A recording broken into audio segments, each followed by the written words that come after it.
his left, Jess on his right. Hey, hold up, don't start a fight. He's got you covered with all the sports. Don't fret, he's wearing shorts. It's time for Wake and Jake in the morning, Wake and Jake at night. Jake sucks.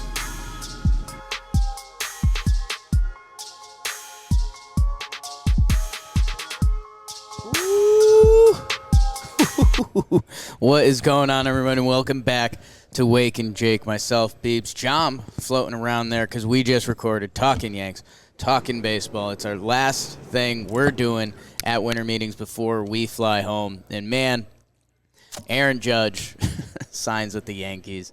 Yesterday, I'm laughing now because looking back, yesterday was so weird. We were with Chris Rose all day yesterday talking to, like, every MLB manager. How many managers? Interviewed 7. And I think 6 managers plus Jerry DiPoto. Touched Dave Roberts. And, yeah, the vibe, everything was trending against the Yankees, which is so funny in hindsight now because it felt like it was just negotiating, because if Aaron Judge wanted to be a Yankee and he wants to be the next captain, which he said all year, but he does have to say that anyways. Kiss the logo. Yesterday had to happen. He kissed the jersey. Remember that one? That was fantastic. That yesterday had to happen. It was a part of doing business that Aaron Judge has a Time article come out yesterday where he's talking about, some of the things he disliked about the Yankees, and those are getting the headlines. He's at the Bucks game the night before talking to Brady, which Tom Brady, a guy that left a place that he was beloved and home, and then we went to Tampa Bay.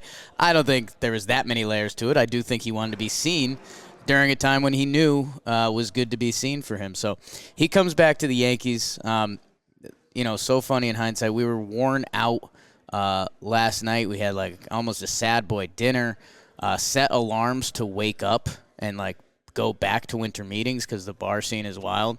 Kept just like rolling through them. Kept the lights and TV on in the hotel room because if info did pop up, like if Judge did sign with the Giants last night around midnight, I think we kind of would have rallied the troops and got together. Never happened. Wake up around 6 a.m. It got announced around 5, and it was like, all right, boys, we're heading back over. Let's do it. Honestly, perfect timing. We all just relived that. My goodness. If this had broken on the plane or if this had broken at 10 a.m., oh, my God, we would have been an absolute disaster. So what's it all mean? The Yankees get their next captain, the guy you mentioned with Jeter, Mattingly, and all the legends. Judge probably on his way to Monument Park, all of it, the 99 jerseys. There's some moving parts to this off the field that you'd get bumped by people that were like, Fanatics was Judge's, was their number one selling jersey, so like MLB knows that, and I don't know about all that. I know the Yankees had to get in the ballpark to get Aaron Judge, and they did. It was $40 million a year. Padres beat it. They went another year. So they got to 10 for 4. Yanks landed 9 for 360. The best bet a player's ever made on themselves. I think my guy John Boy coined that because it was, 217 for 7 was the original extension? Yeah, that was like the tack on. I think like with the year he had left, it was 230 for whatever. Right. 230 for 8. Remember when we thought that was the whole debate, the 1 year left? Yeah. We were like, wait, is that what they're getting hung up on here? Judgy had the whole thing. I don't think he thought he was going to break the home run record. He thought he was going to hit 50. We had that clip of him before the season, but players say that all the time. Aaron Hicks said he was going to hit 40 or he was going to be 20-20, something like that. 30-30, I think. Yeah. Bet the Yankees have probably thought about, like, well, maybe if we did offer, like, 6 more for the first year. Oh, my God. Yeah. 9. Right, but, Dan Rourke posted all the time, so it counts as this year. It's, man, good for Aaron Judge. The best bet on yourself ever. He believed in himself. We heard some quotes from the players that were like, don't you think I'm worth that much? And if you're the Yankees, you got to be punching sand, man, because I wonder what it really was. Was Judge saying 10 for 300 coming into last season? Because how good would that look now for them, or Trey Turner and all that? The Yankees, their offseason begins, and And it's a big offseason. They got swept by Houston. They just brought the guy back, who, by the way, had a record-setting year that he's probably never going to replicate. Impossible. One of the best offensive seasons all time, unless he is in a Barry Bonds stretch, which, hey, I'll take that. But the Yankees offseason begins, and it's nuts. Looking up and down the lineups, the question marks, Judge, Rizzo, Stanton. Lock those guys in. Harrison Bader, we think, is locked in. He had a nice postseason. I guess there were rumors of Brian Reynolds trades, but if that happens, I think left field is probably the play there because the Pirates wouldn't have anything to do with him for a year. Gleyber Torres, there's question marks. They tried to trade him at the deadline. They thought they did trade him at the deadline, but with the DJ LeMahieu injury, we think that's a little in better standing, but we'll see. At least not they're throwing it out there. If there's a team that asks for Gleyber Torres and the Yankees need to upgrade their 6 positions of need, I mean, they're probably going to do that. So they'll take the call. Josh Donaldson, you'd have to dump some prospects. It feels like get ready for him to be your starting opening day third baseman.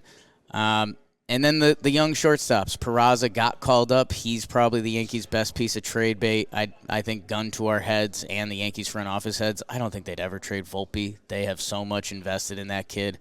They believe he's next. He's from Jersey. All the minor leaguers talked about him being like the adult in the room when he was 19. He is a Yankee. He's like perfect. It's like it was made in a lab. Anthony Volpe. I mean, you could get Italian music coming in and out of breaks. They still have that. So, what's next for them? They're going to look at corner outfield. We've talked about that a lot. Benintendi, we heard a little buzz that he's kind of not into New York City, which we talked about a little bit. Like, he's kind of already done it all. He's been an all-star. He won a ring with Boston. Like, he went to Arkansas. He's a Cincinnati kid. So, I mean, we haven't mentioned him with the Padres yet. I mean, you can still compete, but you're in San Diego. Like, I was gonna say, I think he'd still like a competitive situation. Yeah, he wouldn't. I mean, there's nothing worse than playing sad baseball. Yeah. So I don't know. The money hitting leadoff or hitting sixth for the Padres. Well, what they're doing, I don't know. He's got to be in the boat there. They seem to be wanting to spend a lot. So we'll see. The Yankees are also big time in on Rodon. The only thing that's scary is there's a lot of big teams that still haven't made their move. That now Rodon is. I was going to say he has an argument for the best piece available. No, the shortstops and what they can do day in, day out beats what Rodon can do on every fifth day and everything that comes with him. But easily the best pitching chip. I think the Yankees are going to go that way. I think they want to lock up. We have a starting 5 rotation of Cole, Nestor, Sevy, Rodon, and Montas. But you got to win the war. Judge might turn down that extra year from the San Diego Padres. Carlos Rodon will not. This is his chance to break the bank. He will. Another guy that bet on himself to a degree, took a 1-year deal, right? Last year, yeah, right? Yeah. So, he's not going to take a Yankee discount, so they're going to have to go get him. Yanks, there's a lot to be done. There's going to be one crazy trade, whether it's prospects, whether it's Hicks, whether it's bringing someone else in, like they still need help. Because I didn't even, I mentioned a chunk of the lineup that's got stuff going on, but IKF is still here. DJ LeMahieu, your super utility, is going to be out for a couple months at least, but he's, they gave him a I think big Boone contract. apparently had a quote yesterday that was more optimistic. That he doesn't have to do surgery, so that's... But it's in the air, and right. he's at least broken down the last 2 years. Like, it has to be part of the equation. Hicks and Donaldson, salary dump type stuff. They brought in Tommy Kahnle to the bullpen, which is awesome, just team energy-wise and what he's going to bring. And by the way, they're like 6 relievers deep right now, which going into a season, you really like that. You'd like one more lefty, but that's, again, as picky as you can get. And, relievers are going for good value, like high value. So you can imagine in a trade, one of their guys with control years might be an impact part of a move at this point. Yeah, no, and John was on it. I mean, the Marinaccio stuff was straight bizarre last year. Everything from us getting DMs from his former high school coach, just to the fact, the way they handled it, like their time of need with Ron Marinaccio, they just turned away from him. So the way the Yankees handled that, it felt like they were showing their poker hand a little bit, because there's a time he would have been like their go-to 8th inning guy, and he was in the minor leagues. And then in the playoffs, they still needed him and wanted him, and he said he was ready, and he seemed like he was ready, and he wasn't there. So, yeah, Peraza, we know they're willing to move. He's been listed as available. He kind of gave that perfect little sample. He came up for a handful of games. Had an 800 OPS, glove first shortstop. Who knows what he can be on the next level? Maybe the Yankees do believe him. He's 22 and a half years old. He got run with the Yankees at shortstop last year. So it's kind of funny that Volpe is going to get all of it. And literally everyone we've heard to, whether you're scouts, like team owners, like anyone you talk to about Anthony Volpe says he is the truth. He is the one. Get ready for him. And hopefully he will be in the Bronx next year. 200 at bats in the minor leagues is what we heard in the winter meetings lobby today. I mean, could Peraza and Volpe both be the jolts to the Yankees towards the bottom of their lineup that they need? And that's the difference, and Donaldson figures it out. They're going to get an outfielder.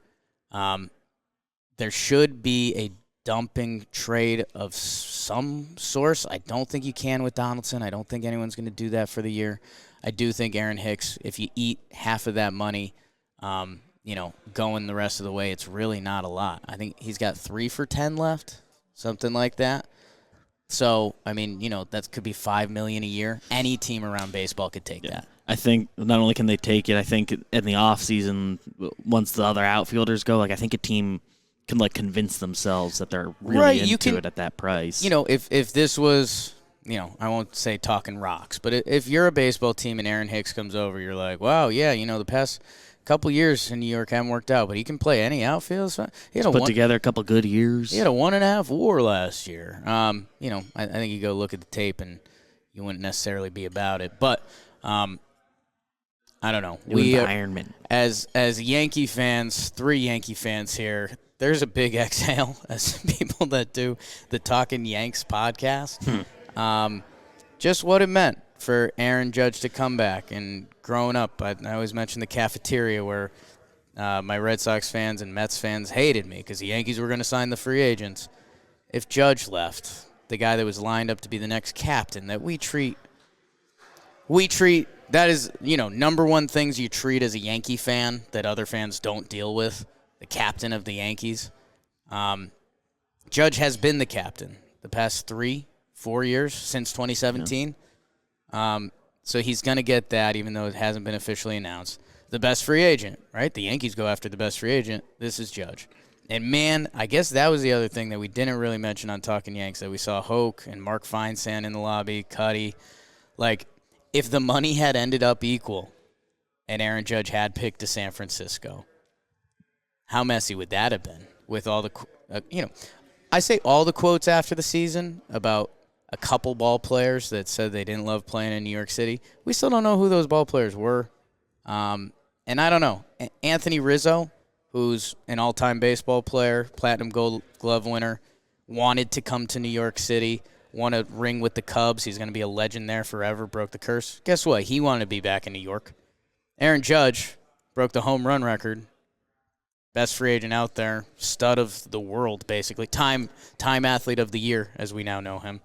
He wanted to be a New York Yankee. So guess what? I guess if, the guys that are lining up to be the eligible candidates, to be the guys that didn't like playing in New York, it's not Jose Trevino. We met him. He fucking loves it. The guys that are lining up to be those candidates, I don't know. I might be all right. I might be all right if they don't want to be here, but those other listed guys do. I can deal with that. So, Judgy is back with the Yankees. We'll probably do some more free agency stuff, the football weekend, maybe tomorrow. We're figuring that out. I think I'm doing stuff with Canobio. Yeah. I think I'm supposed to get punched by Chris Algieri. So that's an exciting 5.5-hour plane ride going back. Just think about that a little bit. Jesus. Be stiff going into that meeting. So dumb. I have a meeting tomorrow. If you guys haven't been, go check out everything on Talking Baseball. That's kind of was Talking Yanks, but the Talking Yanks episode, you might already caught that. We'll be back. Thank you. Love you.